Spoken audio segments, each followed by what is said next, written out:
அனைவருக்குமே வணக்கம்.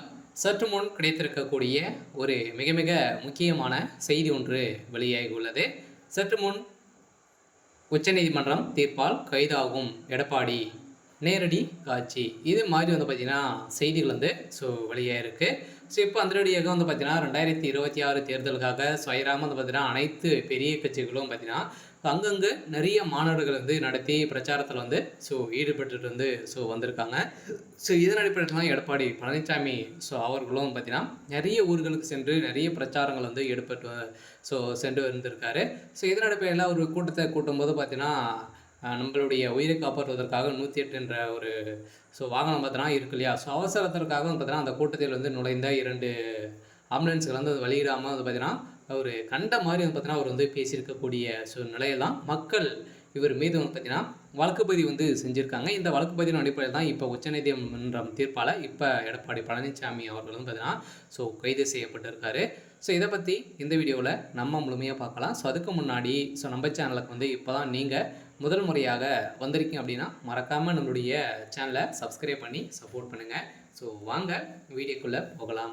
பார்த்தீங்கன்னா ஏற்கனவே அனைவருக்குமே தெரியும், இப்போ 2026 தேர்தலில் ஒரு மிகப்பெரிய வெற்றிகள் பெறணும் அப்படின்றத எடப்பாடி ஒரு குறிக்கோளாக கொண்டு அங்கங்கே ஒரு மிகப்பெரிய கூட்டணிகள் பார்த்தீங்கன்னா கூட்டங்கள் போட்டு அவர் நடத்திடுவார். இந்த நிலையில் இப்போ பார்த்தீங்கன்னா ஒரு மிகப்பெரிய ஒரு கட்சி உருவாகிட்டு வருது இல்லையா.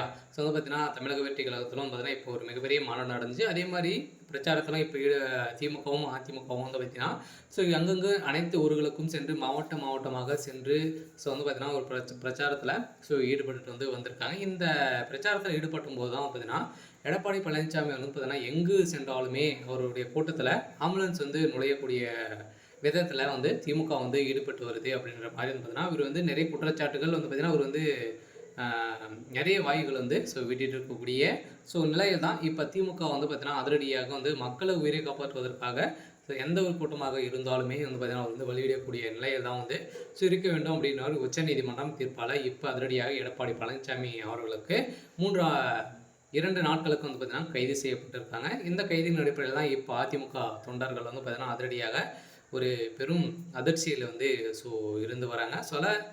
இந்த தீர்ப்பின் அடிப்படையில் அதிமுகவுக்கு ஒரு மிகப்பெரிய இழப்பாக கூட இருக்கலாம். பார்த்தீங்கன்னா ஏற்கனவே எடப்பாடி பழனிசாமி அவர்கள் தரக்குறைவாக பேசி வராரு அப்படின்ற மாதிரி இவர் மீது நிறைய புகார்கள் இழந்திருக்கக்கூடிய நிலையில் இந்த தீர்ப்பின் அடிப்படையில் இப்போ எடப்பாடி பழனிசாமி அவர்களுக்கு ஒரு மிகப்பெரிய கேள்விக்குறியாகவே மாறி இருக்கு. சரி, ஓகே. இன்னைக்கான அப்டேட் இதுதான். மறக்காமல் நம்மளுடைய சேனலை சப்ஸ்கிரைப் பண்ணி சப்போர்ட் பண்ணுங்கள். தேங்க்யூ.